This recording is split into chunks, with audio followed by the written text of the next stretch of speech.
하나님 말씀은 요한계시록 3장 14절부터 22절 말씀입니다.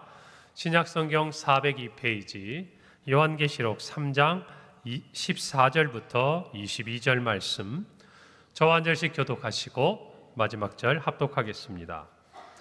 라오디게아 교회의 사자에게 편지하라. 아멘이시요 충성되고 참된 증인이시요 하나님의 창조의 근본이시니가 이르시되,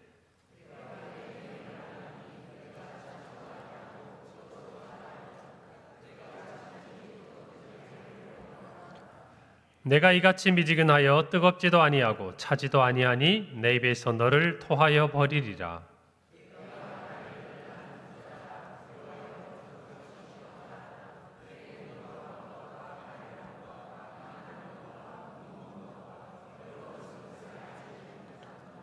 내가 너를 권하노니 내게서 불로 연단한 금을 사서 부요하게 하고 흰옷을 사서 입어 벌거벗은 수치를 보이지 않게 하고 안약을 사서 눈에 발라 보게 하라.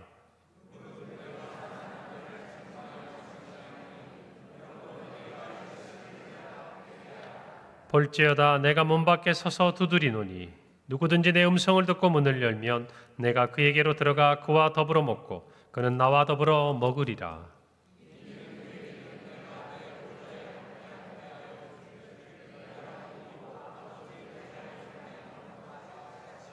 함께 읽습니다. 귀 있는 자는 성령이 교회들에게 하시는 말씀을 들을지어다.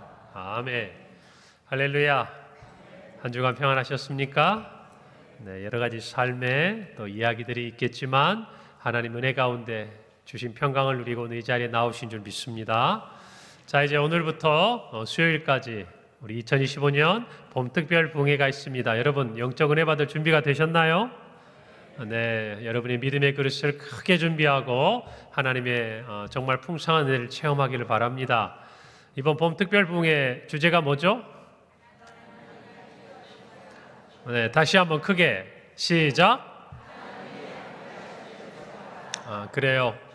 우리가 올 한 해 힘써 여호와를 알자라는 표어를 가지고 달려가고 있는데 정말 하나님을 우리가 아는 여러 가지 길이 있겠지만 우리가 지식적으로도 하나님을 알아야 돼요. 말씀을 통해서도 알고 또 배우고 우리가 함께 하나님을 알아가야 되지만 정말 중요한 것 중에 하나가 우리의 삶 가운데 하나님이 함께 하시는 것을 체험하면서 하나님을 알아가는 것이 정말 우리에겐 중요합니다. 그래서 정말 금번 우리 봄특별 부흥회를 통해서 우리 성도들의 가정과 일터와 또 학교와 또 모든 삶의 자리와 사역의 자리에서 하나님이 함께 하심을 말로만이 아니라 체험한 은혜가 있기를 바랍니다.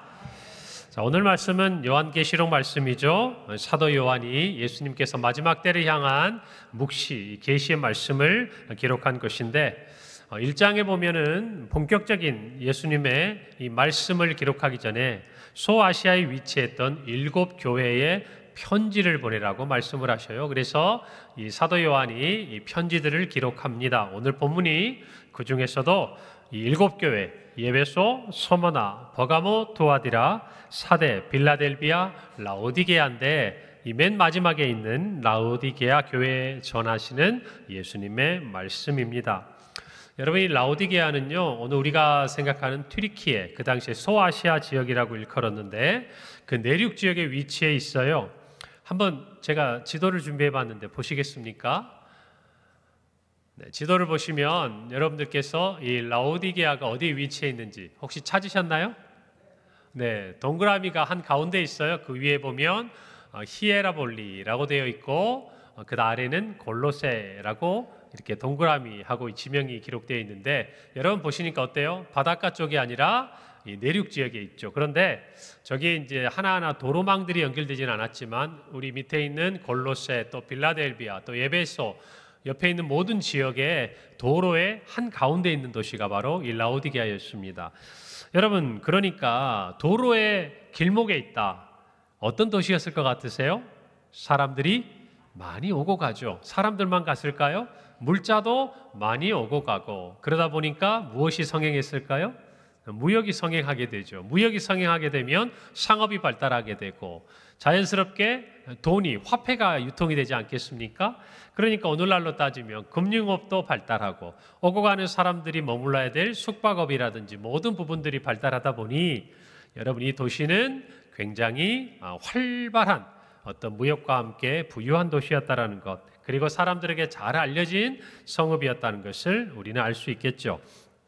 이 라오디게아 교회는 에베소에서 바울이 사역할 당시에 이 골로새 출신이었던 에바브라가 개척한 교회입니다. 골로새서 4장 12절 13절에 이렇게 기록되어 있어요.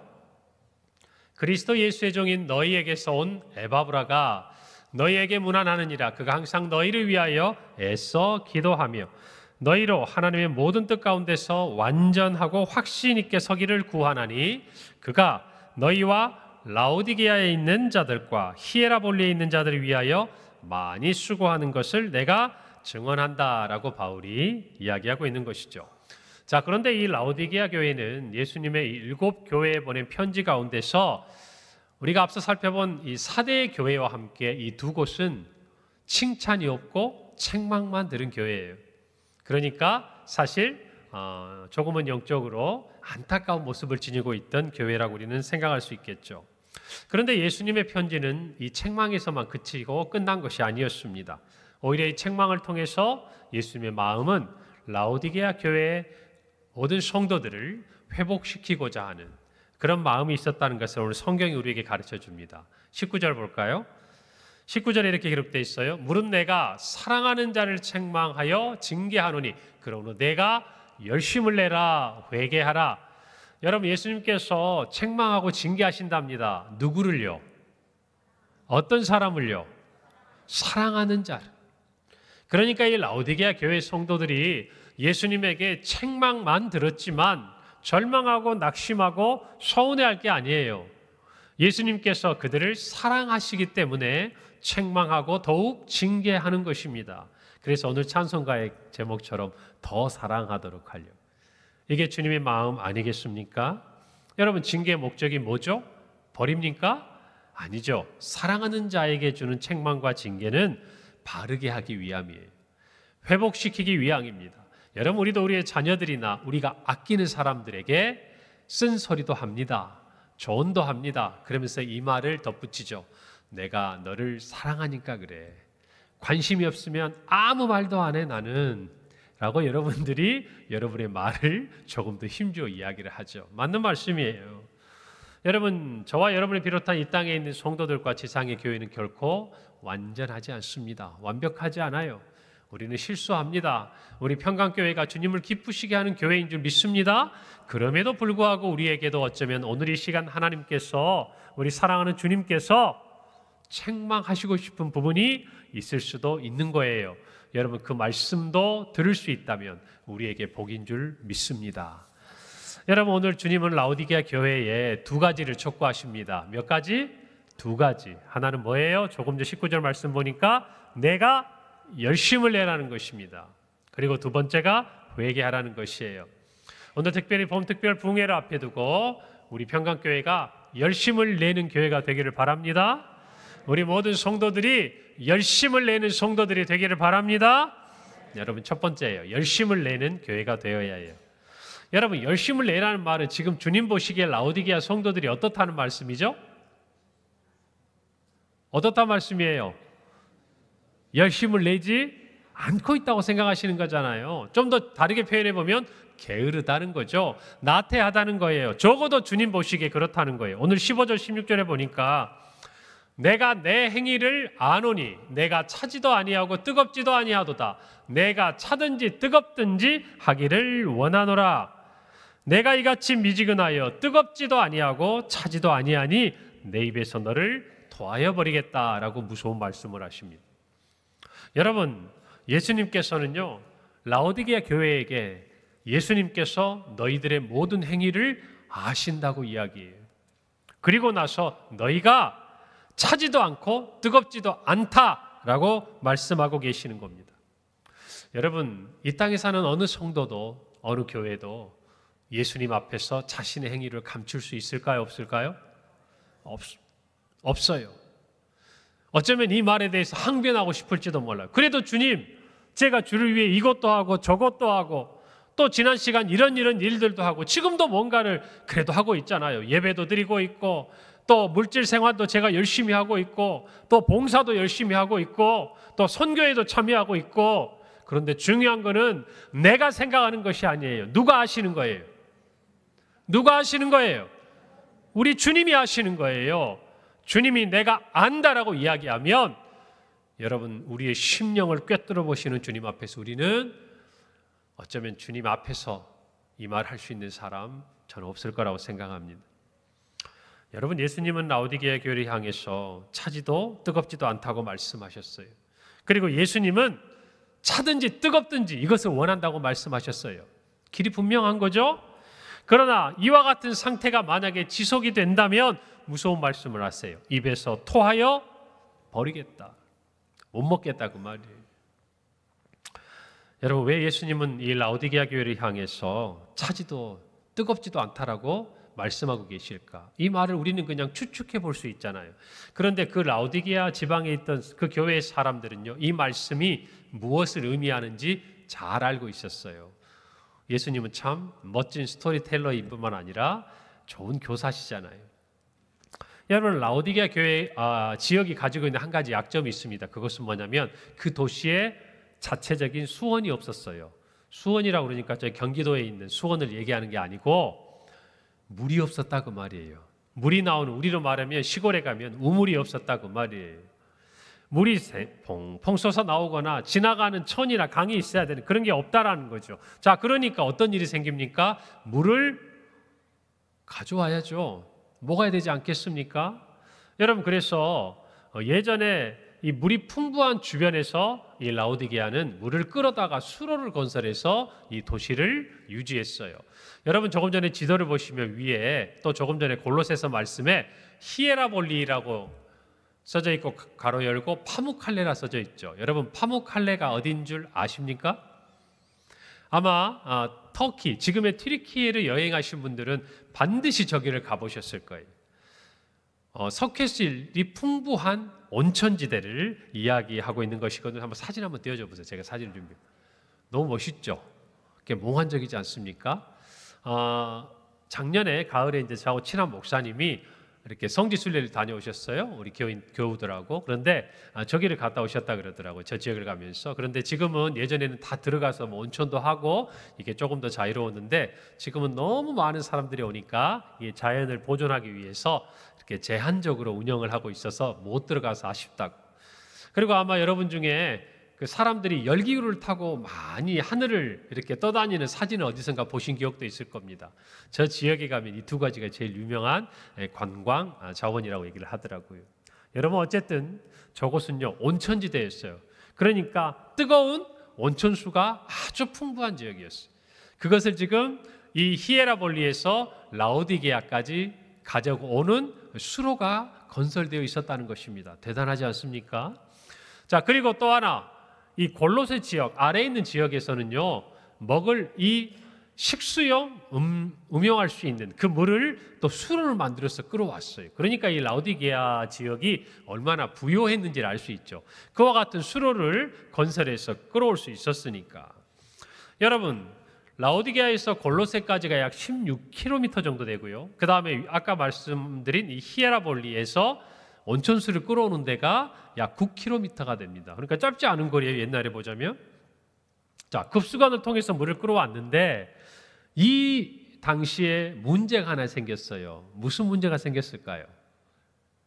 지금처럼 모든 것들이 아주 잘 자동화되어 있고 또 뭔가 이렇게 불순물이라든지 또는 처음의 상태를 유지할 수 있는 그런 기술이 상대적으로 부족했지 않았겠습니까? 자, 그러니까 뜨거웠던 온천수가 9km의 수로를 타고 오는 동안 어떤 일이 생겼겠어요? 그렇죠. 당연히 식어버리고 말죠. 자, 시원했던 골로새에서 있던 먹을 물이 수로를 타고 16km를 흘러왔어요. 어떤 일이 생기겠습니까? 미지근해져 버린. 뜨거운 것도 미지근해지고 차가운 것도 미지근해지고. 여러분, 그러니 어떤 일이 생겨요? 온천물로 쓰기에도 적합하지 않고 또 먹기에도 시원함이 사라져버린다 그 말이에요. 예수님은 그 말씀을 하고 계신 거예요. 라오디게아 사람들은 잘 알았겠죠. 여러분, 이처럼 신앙에 있어서의 뜨거움 또는 정말 차가움이라고 표현될 수 있는 또 다른 정체성을 잃어버린 교회와 성도는 주님 보시기에도 탐탁지 않다 그 말이에요. 물만이 아니라 신앙의 열정을 잃어버린 성도요, 그리고 신앙의 정체성을 잃어버린 교회는 주님에게 쓰임받기가 애매하다 그 말이에요. 오늘 이것을 저와 여러분이 아셔야 돼요. 그렇다면 왜 라오디게아 교회는 이와 같은 열정, 주님을 향한 열심을 잃어버렸을까요? 17절 상반절입니다. 내가 말하기를 나는 부자라 부요하여 부족한 것이 없다. 이게 예수님의 진단이었어요. 예수님께서 라오디게아 교회를 향한 진단, 내가 너희들의 행위를 보고 너희들에게 하는 말, 너희는 부자라고 하는구나, 부유하다라고 하는구나. 여러분, 지난주 주일 설교가 심령이 가난한 자는 복이 있다 말씀드렸잖아요.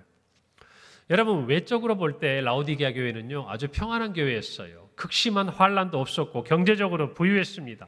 그러나 이와 같이 좋은 환경이 반드시 영적으로도 유익한 영향만을 끼친 것이 아니었다는 것이죠. 여러분, 우리에게 있어서 이 두 가지는 같이 필요해요. 어쩌면 하나님 우리에게 은혜를 주시고 평안을 주시는 가운데 우리가 주님에게 더 열심을 내고 이전에 하지 못한 일들을 섬길 수가 있습니다. 그러나 반면에 그와 같은 환경에 젖어들다 보면 정말 중요한 열정과 정체성이 희석되고 희미해져 버리고 미지근해져 버린다고 말이에요. 예수님은 라오디게아 교회를 향해 그렇게 말씀하시는 거예요. 여러분, 부유하다고 생각하는 그 마음이 위험한 거예요. 여러분의 마음 어떠십니까? 여러분, 지난 시간에도 말씀드렸지만 여러분은 정말 하나님이 주신 것들로 나는 만족합니다, 나는 주님 한 분만으로 만족합니다라고 이야기할 수 있다면 그것은 영적으로 부유한 자가 되겠지만, 그러나 우리가 이 땅에 사는 것에 있어서 환경에 있어서 부유함을 자랑할지 몰라도 하나님께서 내가 내 행위를 안다라고 하는 그 말씀에 감히 고개를 들어 아니라고 말할 수가 없다면 저와 여러분은 우리의 마음이 어떤 상태인지를, 우리의 신앙이 어떤 상태인지를 점검해 보아야 한다는 것이죠. 여러분, 누가복음 12장에 보면 자신의 형에게 명해서 나에게 유산을 달라고 부탁하는 사람에게 예수님이 하신 말씀이 있습니다. 한 부자가 많은 수확을 거뒀어요. 자신의 곡간을 헐고 더 크게 지었습니다. 그리고 자신의 모든 곡식과 물건을 쌓아두고자 그는 생각하고 이렇게 말합니다. 12장 19절부터 21절의 말씀이에요. 또 내가 내 영혼에게 이르되 영혼아, 여러 해 쓸 물건을 많이 쌓아두었으니 편안히 쉬고 먹고 마시고 즐거워하자 하리라. 하나님은 이르시되 어리석은 자여, 오늘 밤에 내 영혼을 도로 찾으리니 그러면 내 준비한 것이 누구의 것이 되겠느냐 하셨으니 자기를 위하여 재물을 쌓아두고 하나님께 대하여 부유하지 못한 자가 이와 같다라고 말씀하셨어요. 하나님 뭐라고 말씀하셨어요? 우리 주님께서 자기를 위하여 재물을 쌓아두고 하나님께 대하여 부유하지 못한 자, 오늘 성경의 라오디게아 교회와 같은 자들이죠. 자기를 위해서는 재물을 쌓아두었을지 모르지만 하나님께 대하여는 부유하지 못한 자, 그들을 향해서 예수님 뭐라고 말씀하십니까? 내가 내 행위를 안다라고 이야기하는, 뜨겁든지 차든지 하라는 것이에요. 라오디게아 교회 내 성도들은 자기를 위해 부자였지만 하나님께 대하여는 부유하지 못한 교회의 성도들이었어요. 그러면서 예수님은 17절에서 그들을 향해서 이제 그들의 모습의 현 주소를 말씀하십니다. 내가 말하기를 나는 부자라 부유하여 부족한 것이 없다 하나 내 곤고한 것과 가련한 것과 가난한 것과 눈먼 것과 벌거벗은 것을 알지 못한다. 사랑하는 성도 여러분, 여러분은 어떻습니까? 우리의 자랑은 무엇입니까? 우리는 부자입니까? 아니면 가난한 자입니까? 이 땅에서의 기준이 있고 주님 앞에서의 기준이 있습니다. 우리는 주님 앞에서 부유한 자가 되어야 할 줄로 믿습니다. 그것을 깨닫지 못하면요, 주님이 보고 아시는 것들을 깨닫지 못해요. 자기만 몰라요. 주변 사람들 다 아는 것도 자기만 몰라요. 얼마나 내가 부끄러운 모습인지, 얼마나 내가 수치스러운 모습인지, 내가 얼마나 고집스럽고 어리석은 모습인지 자기만 몰라요. 여러분 그렇지 않습니까? 여러분 우리 교회도 마찬가지예요. 이것은 어느 개인을 말한다기보다도 교회를 향한 주님의 말씀이기도 해요. 여러분 우리는요, 우리 스스로를 생각할 때 우리 교회를 이렇다라고 생각할지 모릅니다. 그러나 어쩌면 정말 우리 교회를 잘 아는 사람은 오랫동안 우리 교회에 함께 있는 사람이 아니라 우리 교회에 나오신 지 얼마 안 되신 분들, 그리고 우리의 이웃에 있는 이 지역에 있는 주민들이 여러분보다, 우리 자신보다 우리를 더 잘 알 수도 있다는 걸 아셔야 돼요. 아닙니까? 우리가 아니라고 얘기할 수 있어요? 여러분에 있는 허물 여러분 잘 봅니까? 그런데 여러분 곁에 있는 사람의 허물은 왜 그렇게 잘 보입니까? 저와 여러분이 분명히 깨달아야 돼요.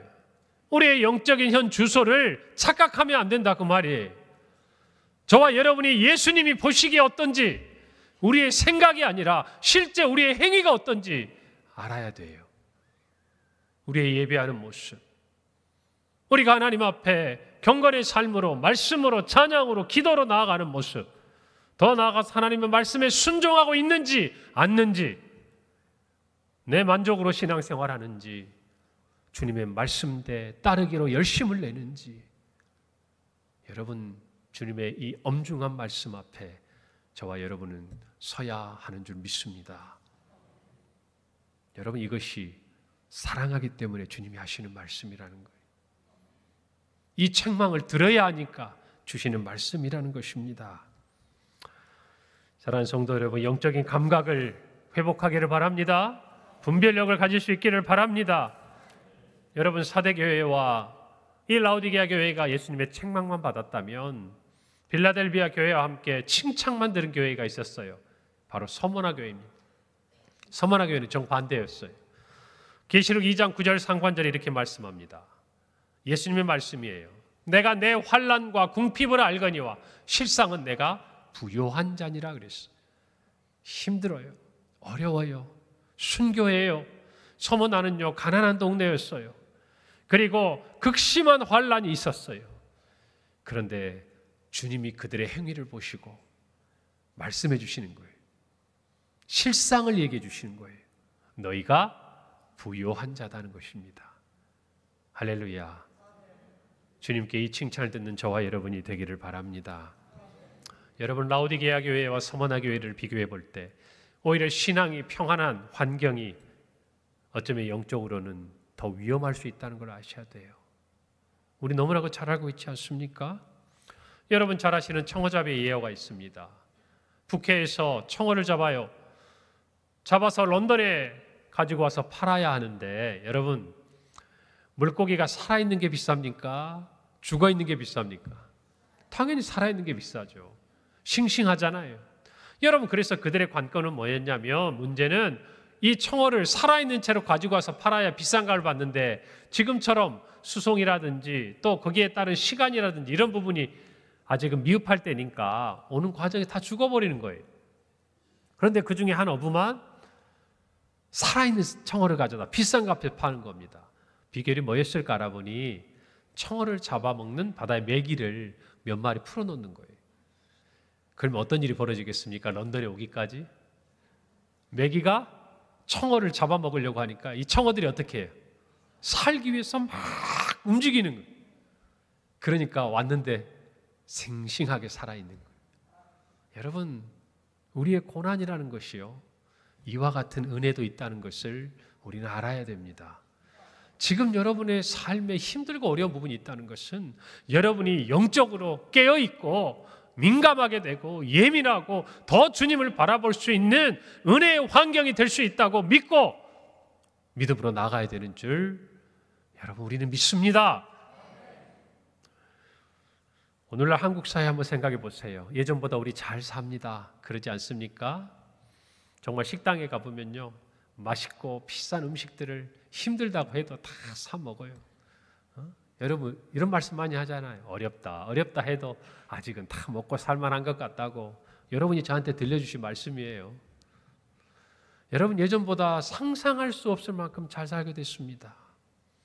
여러분 제가 어릴 때 학교에서요 가정 실태 조사라면 이런 항목이 있었어요.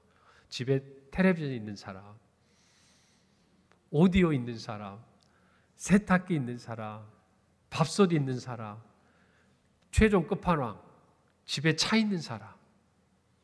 여러분 차는 정교해서요 정말 뭐 이렇게 손에 꼽았을 정도. 텔레비도 귀했어요. 제가 중학교 때 칼라 텔레비전이 처음 나왔으니까 우리나라가. 그렇게 살던 시대에서 오늘날 보세요. 엄청난 시대가 된 거 아닙니까? 잘 살게 됐습니다. 여러분 그런데요. 환경은 잘 살게 됐는데 마음은 어떠냐고 말이에요. 자살률이 세계 1등이에요. 작은 것도 참지 못해요.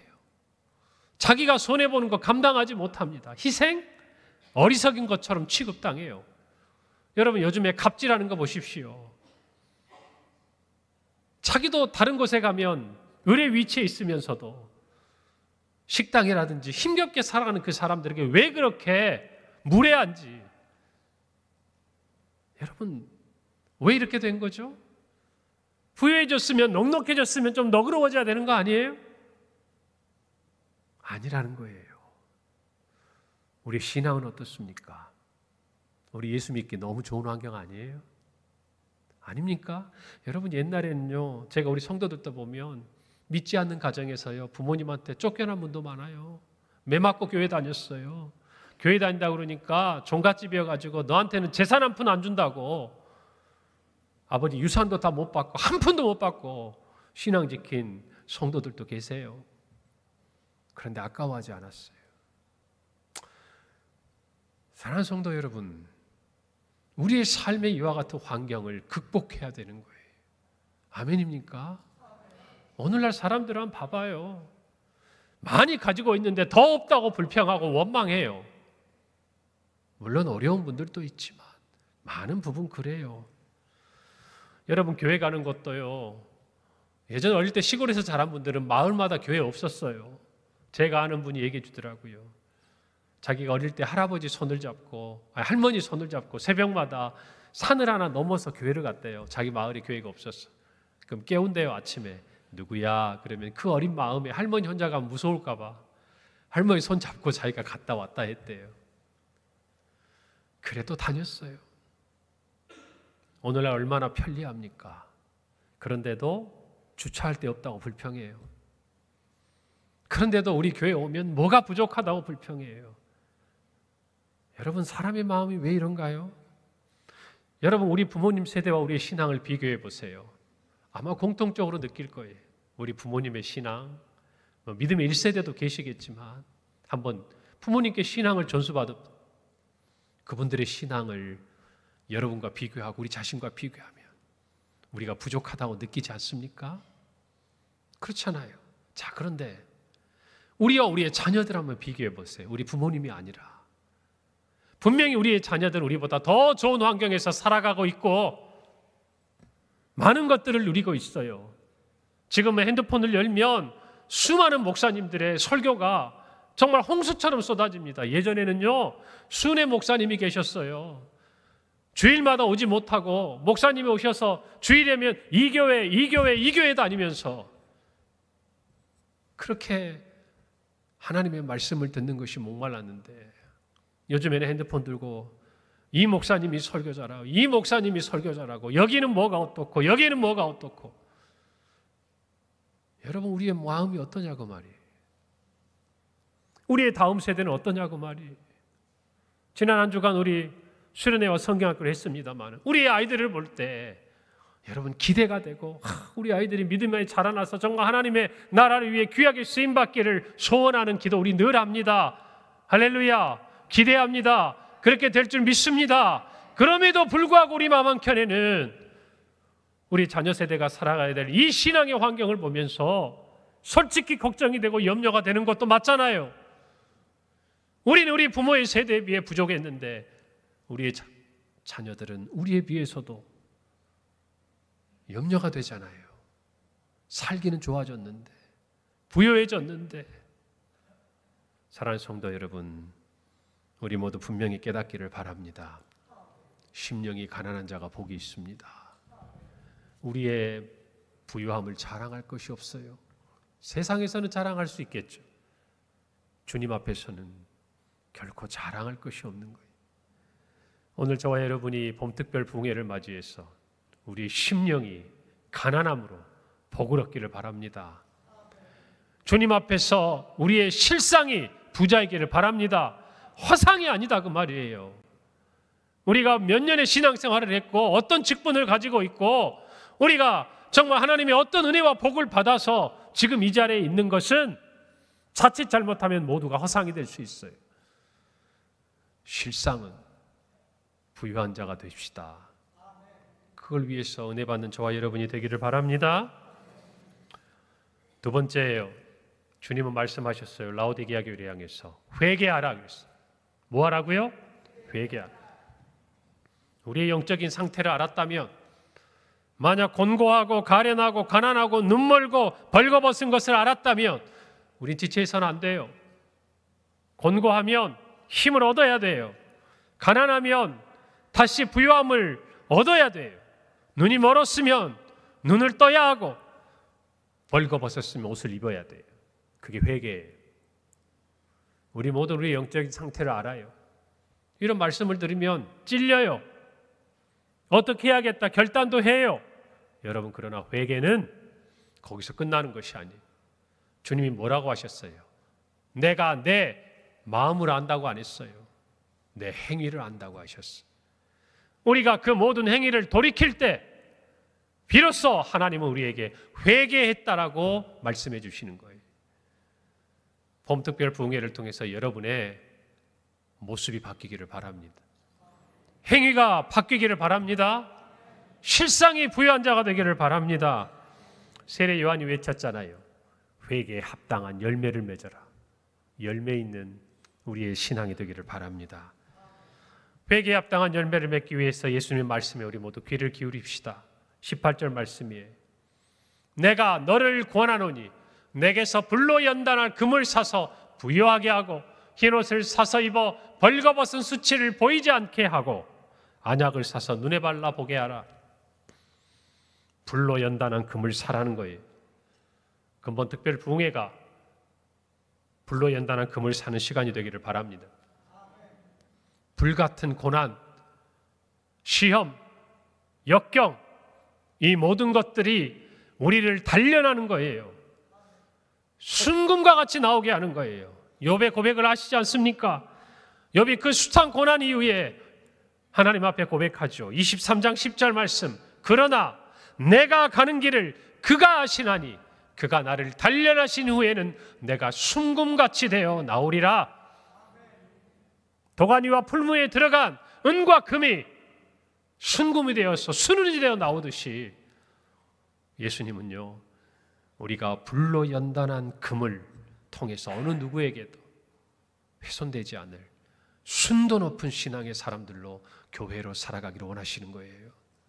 할렐루야. 두려워하지 마세요. 뜨겁지요. 뜨겁지요. 그러나 그 끝에 우리는 순금같이 된다는 소망을 가지세요.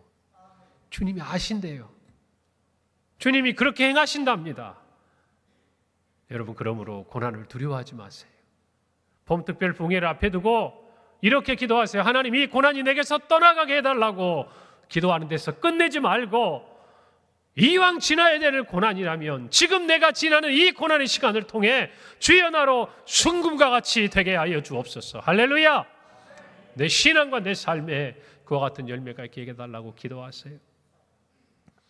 두 번째로 흰옷을 사서 입으랍니다. 수치를 가리라고 말씀하셨어요. 흰옷은 성도들의 의롭고 착한 행실을 말합니다.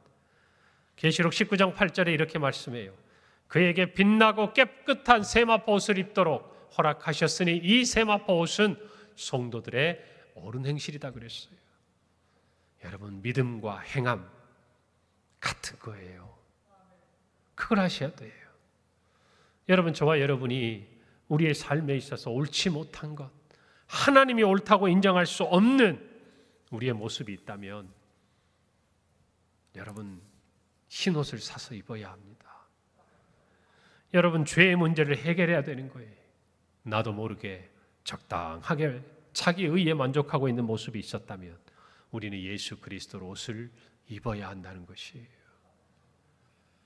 여러분, 우리 모두가 정말 이 신앙에 합당한 삶의 모습들을 갖기를 바랍니다. 옳다 하심을 인정하실 분은 주님밖에 없어요. 할렐루야. 내가 아는 것이 아니다 그 말입니다. 그 말의 의미들을 깊이 깨닫고 이번 특별 부흥회를 통해서 여러분 정말 흰 옷으로 예수 그리스도의 의로 옷 입는 은혜의 시간이 되기를 바랍니다. 세 번째로 안약을 사서 바르라고 말씀하셨어요. 여러분, 라오디게아 지역은요 의학이 발달한 데였어요. 가까운 곳에 온천이 있잖아요. 온천은 예전부터 어떤 곳이었죠?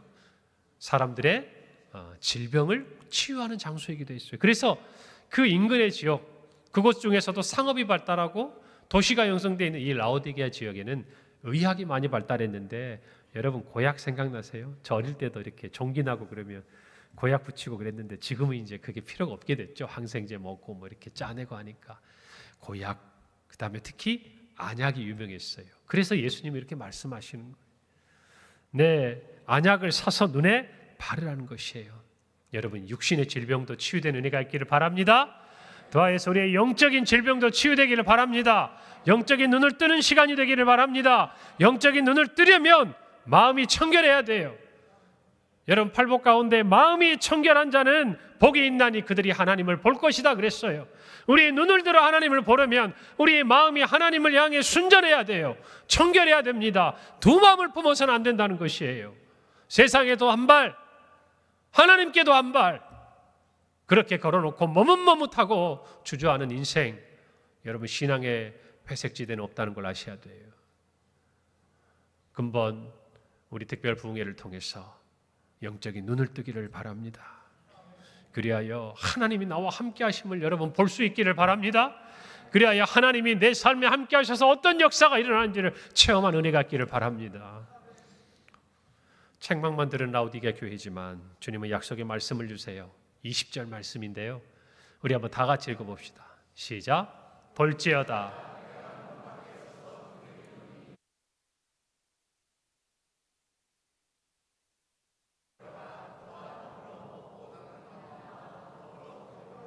아멘.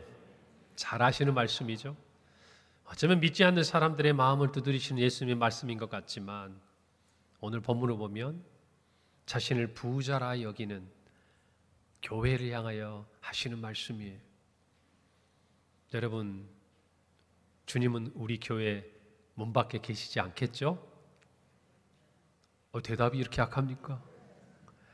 문 밖에 계시지 않겠죠? 그럼요. 우리 안에 함께 오셔서 함께 은혜를 주시고 주님과 더불어 먹고 마신 우리 평강교회 맞죠? 그런 시간이 근본 봄특별 부흥회가 되기를 소망합니다. 여러분 모두가 주님 만나러 오세요. 주님과 함께 먹고 마시러 오세요. 영적으로 어두워지면요, 주님이 문 밖에 계시는지, 지금 내 곁에 안 계시는지, 안 보이는지도 깨닫지 못해.